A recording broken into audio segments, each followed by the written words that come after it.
Jennifer Evanuik, the chair of the NAFSA International Education Leadership Knowledge Community.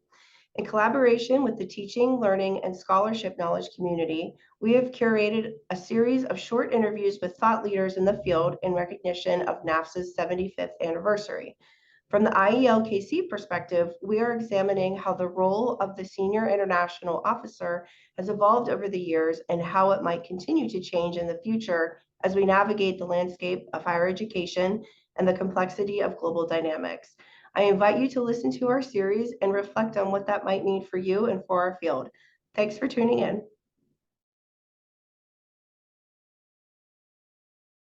I'm joined by my colleague, Eve Duffy from Duke University, also a member of the IEL KC. We are very honored to have Jeff Riedinger as our guest today. We will be talking to him about his reflections on how the role of the senior international officer position has changed over time and how he sees things evolving in the future. So Jeff, thank you so much for joining us today. Delighted to be here, Jennifer.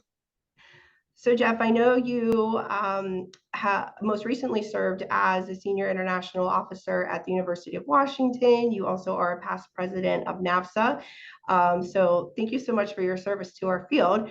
Is there anything else that you'd like to share with us about how your career evolved over time? Well, briefly, I've been animated always by the knowledge that the world's most pressing problems and most promising opportunities know no boundaries of discipline, of geography, or of institution. And so my educational journey, starting as middle school and high school, or learning another language, studying abroad as a sophomore, pursuing a multidisciplinary undergraduate career studying rural poverty in Latin America, going to law school to work with one of the few law professors who worked on those issues, not just in Latin America, but around the world. Eventually going back to graduate school to learn more disciplines besides law.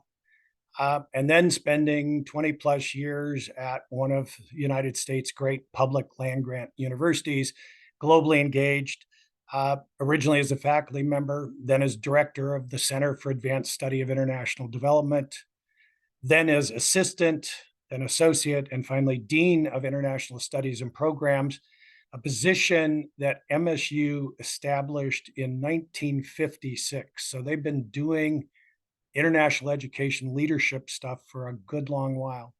And 10 years ago, I was privileged to be offered an opportunity to return to my hometown and my alma mater to serve in a similar role. So it's been a long, fascinating journey across every continent except Antarctica.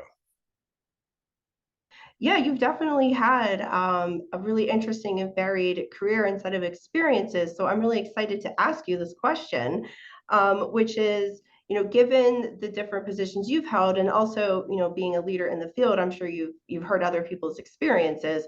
How have you seen the role of senior international officer change over time?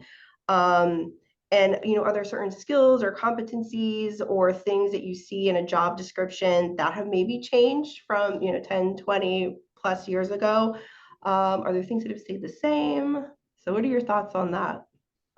Well, I'll start with what has changed, and I'll start with where NAFSA started, which was foreign students, international students. And those are still a hallmark of international or global engagement, global education. But in the last 20 years, at least in American universities, there's been a dramatic increase in the number of undergraduate international students. And so there's been a challenge for SIOs, for senior international officers, international education leaders, to build partnerships not simply with the graduate dean, but with the undergraduate dean and with student affairs and student services and the like, so that international students are fully integrated into our campuses. And that includes career services and like. So considerable evolution there. Study abroad has also long been a hallmark of NAFSA and international education. And it's extraordinary how many students we do send abroad, but the vast majority don't get those opportunities. And so I've been delighted to see an evolution that embraces more the idea of global education for all, and a focus on the opportunity to create global experiences on our campuses by better integrating domestic and international students, but also create global experiences in the states like Washington that have, in our case, 29 sovereign tribal nations inside the state, but also connecting our students, our faculty, and our staff with refugee populations, with immigrant populations, with heritage communities as part of a deeper engagement in the communities we serve.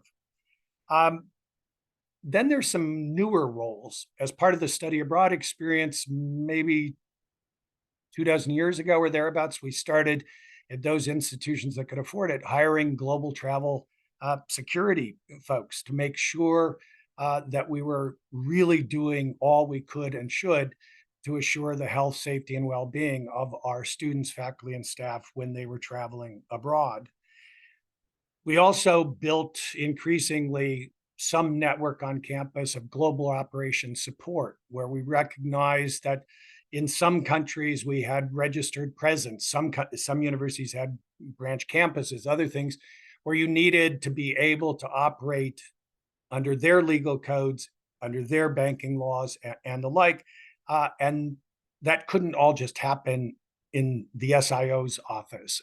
It had to be a partnership, a network across campus. Then there came a time where maybe 12 years ago or a bit, we started all hiring export control officers, brand new role to the university, but we had to be in compliance with Department of Treasury and Department of Commerce guidelines on what could be exported abroad to certain countries. And that was ideas as much as it was hardware. That has evolved now where we're in a much less well-defined sensitive research space, but universities really having to grapple with how do we remain engaged in knowledge diplomacy and connecting the best minds around the world to tackle the world's great problems and promising opportunities, but to do so in ways that don't disadvantage or harm the ideals of academic freedom, shared governance, and freedom of expression that are the hallmark of US universities. There's a number of other things that have come on, long overdue reckoning around race and injustice in race, equity, diversity, and the like, and a long overdue reckoning around the sustainability of practices that largely involve student mobility. So yeah, there's been lots of change. The good news is it's probably assures some job security for international education leaders for a while to come, just to help manage through that change. In terms of some of the specific qualifications, there was for far too long, the SIOs, when we got together, they looked like me, old men with graying hair. So I'm delighted at the ways in which the profession has changed, but I'm also delighted in the recognition that there's nothing unique about being a tenured full professor or a former ambassador that qualifies you for managing all of what I've described as part of the SIO role. It's really much more about a predisposition and a track record of working across those disciplinary boundaries, across colleges, across continents, across institutions, not just other universities, but with for-profit industry partners, not-for-profit partners, government partners, foundation partners. So it's that skill set that really, I think, and I see the SIO or the International Education Leadership role now as a true profession that and I'm delighted that some of America's great universities have hired people that had quote unquote only a master's degree, weren't tenured full professors, weren't former ambassadors, because they recognize that there's a real profession here. And I'm delighted that NAFSA has done so much in the IEL knowledge community to build that skill set and help people understand that they could get into this role, not by the path that I took. Yeah, it definitely sounds like, and I see this too in my own experience, that such a complex and ever-changing set of questions that we're grappling with every day that, just being able to know what you don't know and convene people to come up with the strategies that will enable us to keep things moving is really important. Eve, did you have any I follow-up did. questions? I was thinking about, your path, which was this dedication to development and international, but then the profession also is seeing a kind of a splintering in a bit. So can the SIO role survive that splintering of the profession? Is it mostly now a convening role, or is it is there something about a special skill set that would bring you then to kind of bring this whole community of global officers together? Well, as both of you know only too well, higher education is not a command and control undertaking, right? It's all about cajoling, catalyzing, convening, facilitating those skill sets, and so partly I circle back to where I started. It's being willing to shamelessly trespass across disciplinary, institutional, geographic, and other boundaries, but it's being comfortable doing it and realizing it's constantly uncomfortable when you're doing it for the first time in a new setting. But having said that, it's then about how might we train people who aspire to this role, regardless of whether or not they're a faculty member or former ambassador or something else.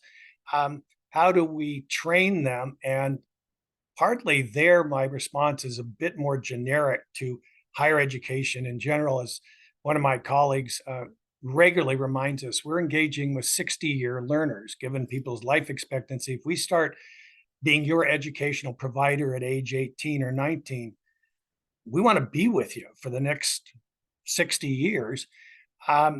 Micro credentials, things of that nature, I think are going to be much more where NAFSA it can provide value added, but some intentionality around those micro credentials. So here's the training I need right this instant. I need to know how to build global operations support, who to connect across campus, or I've got a real problem around an export control issue or something. What do I need to know?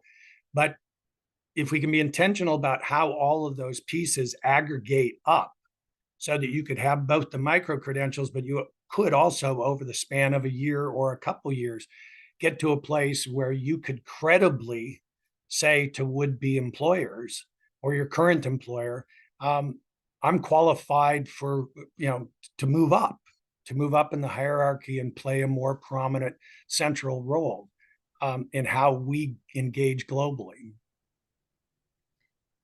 Yeah, that's really interesting to think about the continuing education part on our end. And so I think it's a good segue to our last question, which is, if you could look into your crystal ball, what do you think the SIO role might look like in the future? So as we, future generations prepare to take on this type of profession, what do you think are some things we need to be aware of? Well, again, it isn't going to be about command and control, but it will be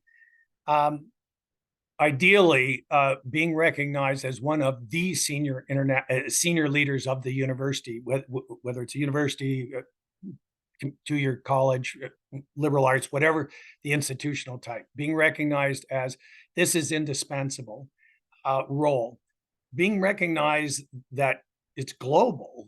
And there's moments when I say that, and I have some colleagues thinking I want to take over the world, right? This is Jeff Riedinger's playing Risk, and he now wants to dominate the whole world. And it's like, no, I just need you to understand. I need colleagues to understand we can create these global experiences without students or faculty or staff necessarily getting on an airplane.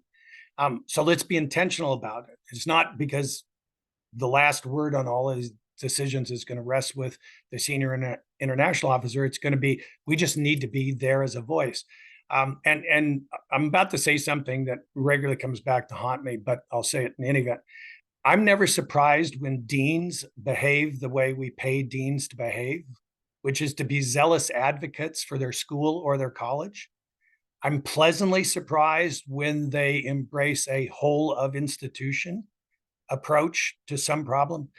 But the SIO is paid, as is the provost, as is the president, as a number of vice presidents and vice provosts. We're paid to think about the whole institution. And so part of this is, how do we create an opportunity for global education, global research, global community engagement, global internships for all? And you can only do that if you're working across the length and breadth of the university or the community college or the liberal arts school, the four-year comprehensive, whatever. You can only do it if you're working across the length and breadth of it and not just isolated off as, oh, that's what international folks do. I think that's really great advice and an important perspective, because as we know, higher education continues to evolve. Who we even consider our students. You mentioned lifelong learning. I think that we're just going to continue to see more of that evolution of who are we even serving through higher education. So the SIO needs to really be right in the middle of that. Think about how is that relevant to all the audiences that we serve. So thank you so much for your time, Jeff. I hope we see each other at NAFSA so we can continue to talk about this, because I'm sure we could fill fill an hour. Thank you again for your time and your perspectives. And I invite all of you out there to watch the rest of our series, which you can find on the NAFSA website. And thanks again for tuning in. Thank Thank you. you.